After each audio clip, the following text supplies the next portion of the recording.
Hello students, welcome to another video. आज की video में हम लोग डिस्कस करेंगे the Touchstone anthology of contemporary creative non fiction edited by Wilford and Martin. First हम इसके टाइटल को देख लेते हैं। यहाँ पर जो टचस्टोन का वर्ड है, ये हम किसी ऐसी चीज़ के लिए यूज़ करते हैं जिसको हम स्टैंडर्ड के तौर पर या बेंचमार्क के तौर पर यूज़ करें कि हाँ ये सबसे हाई लेवल है, अगर इसके मुताबिक अगला जो वर्क है वो लिखा जा रहा है तो वो परफेक्ट होगा, तो उसको हम टच स्टोन बोलते हैं। यानी कि स्टैंडर्ड जो सेट किया होता है उसको टच स्टोन बोलते हैं।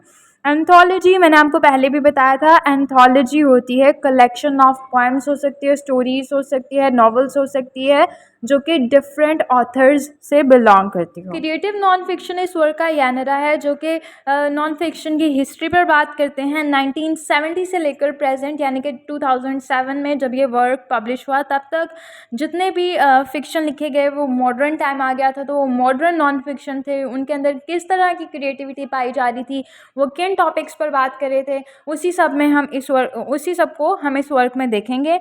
इसका बहुत ही खूबसूरत सा इंट्रोडक्शन दिया हुआ है इस वर्क का। From memoir to journalism, personal essays to cultural criticism, this indispensable anthology brings together works from all genres of creative non-fiction, with pieces by 50 contemporary writers including Cheryl Strayed, David Sedaris, Barbara Kingsolver and more। इस work के अंदर बहुत सारी चीज़ों के बारे में बात हुई है, जर्नलिज्म, रिपोर्टिंग, पर्सनल एसे, क्रिटिसिज्म, सब चीज़ों के बारे में। और यहाँ पे इसके टाइटल में ही दोबारा अगर हम क्रिएटिव नॉन फिक्शन की बात करें तो उसकी डेफिनेशन कुछ यूँ है। Creative non fiction combines truthful content with literary technique such as scene building, dialogue and narrative voice. Creative fiction हम उस चीज़ को बोलते हैं जैसे रियलिटी का कोई वाक़या है उसको हम लिटरेरी टेक्निक्स के साथ मिला देते हैं, यानी कि उसके अंदर नैरेटिव वॉइस डाल देते हैं, उसके अंदर डायलॉग्स ऐड कर देते हैं। होता वो रियलिटी बेस है लेकिन हम उसको इतना अच्छे से प्रेजेंट करते हैं कि वो फिक्शन की तरह लगने लगता है। तो ये वर्क एक्सप्लोर करता है रियल लाइफ के एक्सपीरियंसेस को और उनको एक ऐसी स्टोरीज में ट्रांसफॉर्म कर देता है जो कि फिक्शन लगती हैं लेकिन वो होती नॉन फिक्शन है। अगर हम इसकी थीम्स देखें तो उसके अंदर आइडेंटिटी और मेमोरी है, यानी कि जो एसेस हैं वो आइडेंटिटी पर हैं, मेमोरी पर है, नॉस्टैल्जिया है, उसके अंदर कल्चर पर बात हो रही है। फिर नेक्स्ट हमारे पास है सोशल एंड पॉलिटिकल कमेंट्री, यानी कि पॉलिटिक्स पर बात की जा रही है, सोसाइटी के बारे में बात हो रही है।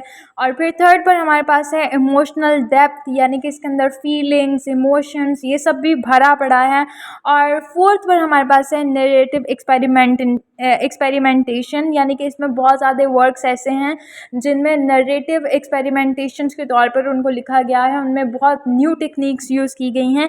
जैसे कि ये वाला वर्क भी एक मॉडर्न टाइम का वर्क था, मॉडर्न नॉन फिक्शन वर्क था, तो इसके अंदर तो बहुत अलग स्टाइल से इंट्रोड्यूस कराए गए। और उसी के साथ अगर हम इसके स्टाइलिस्टिक फीचर्स देखें तो हमारे पास है इसके अंदर फर्स्ट पर्सन वॉइस यूज़ की गई है ताकि उसकी ऑथेंटिसिटी को बता सकें कि वर्क बहुत ऑथेंटिक है, रियलिटी बेस है, इसलिए फर्स्ट पर्सन वॉइस यूज़ की गई है।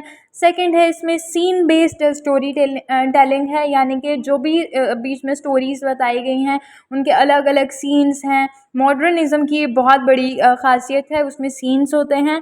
और थर्ड अगर हम देखें तो इसके अंदर मेटाफोरिकल लैंग्वेज और पोएटिक डिवाइसेस यूज़ की गई हैं। और लास्ट पर है हमारे पास हाइब्रिड फॉर्म, यानी कि जो भी हमारे पास एसेस हैं उनको रिपोर्टेज के साथ, मेमोर के साथ और क्रिटिसिज्म के साथ ब्लेंड किया गया है, यानी कि मिक्सचर है वो इन सब चीज़ों का, हम उसको किसी एक चीज़ का नाम नहीं दे सकते। अगर हम इस वर्क के इम्पोर्टेंट एसेस और उनके ऑथर्स की बात करें तो सबसे पहले हमारे पास है टोटल इक्लिप्सी, जिसको लिखा है एनी डेलार्ड ने, और ये वर्क अपने पोइट्रिक और फिलोसफिकल रिफ्लेक्शन की वजह से बहुत ज़्यादा जाना जाता है। और इस वर्क में बहुत ही अच्छे से मास्टरफुली इमेजरी का यूज़ किया गया है। सेकेंड वर्क है हमारे पास goodbye to all that, जिसको लिखा है जॉन डिडियन ने। ये एक डीपली पर्सनल वर्क है जिसमें वो न्यूयॉर्क को एक्सप्लोर करते हैं, उसके बारे में बताते हैं कि ये जब मेरे टाइम पर ये कैसा था जब मैं वहाँ पर रहता था, और आयरॉनिक वॉइस उन्होंने काफ़ी यूज़ की है। थर्ड पर है हमारे पास the search of Marvin Gardens, जिसको लिखा है जॉन मैकपी ने। इसके अंदर वो गेम स्ट्रेटजी को अर्बन एक्सप्लोरेशन के साथ ब्लेंड करके पेश करते हैं, और ये वाला वर्क एक ब्रिलियंट एग्जाम्पल है लिटरेरी जर्नलिज्म की।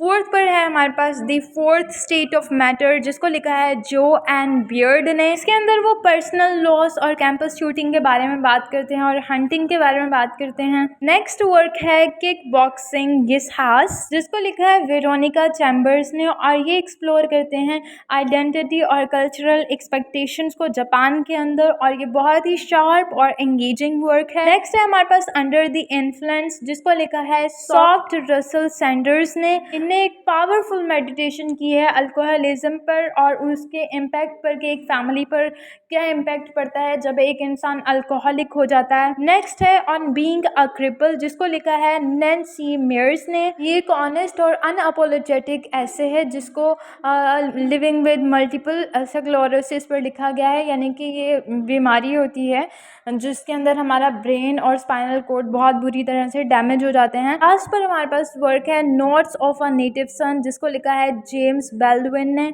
ये क्लासिकल एक्सप्लोरेशन है रेस, आइडेंटिटी और ग्रीफ की। ये बहुत ही थॉटफुल वर्क है।